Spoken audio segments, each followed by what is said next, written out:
রবি ঠাকুরের বাংলা, রবি ঠাকুরের ভারতবর্ষ, স্বামী বিবেকানন্দের ভারতবর্ষ, কাজী নজরুল ইসলামের ভারতবর্ষ, এই ঐতিহ্যময় ভারতবর্ষের স্বার্থে জাতীয় কংগ্রেস এবং বামফ্রন্টের যে মনোনীত প্রার্থী, সেই প্রার্থী মর্তুজা হোসেন বকুল, তাকে আপনারা হাত প্রতীক চিহ্নে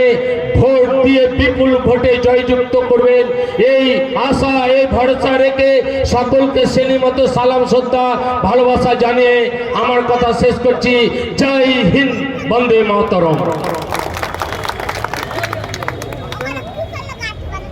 এবার আপনাদের সামনে সংক্ষেপে বক্তব্য রাখবেন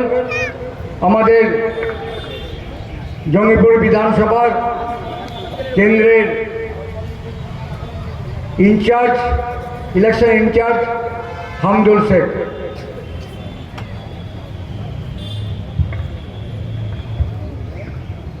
আজকে বাম কংগ্রেস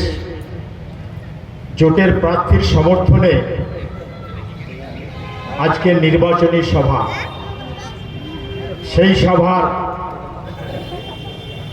উপস্থিতির মাধ্যম দিয়ে বাম কংগ্রেস নেতৃত্ব সহ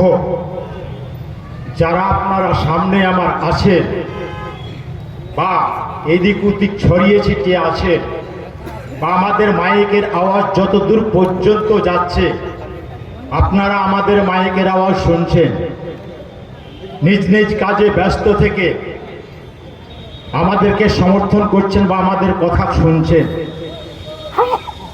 সবাইকে সবার একযোগে একত্রে একসাথে আমার এবং আমাদের বাম কংগ্রেস জোট ঐক্য তরফ থেকে শ্রদ্ধা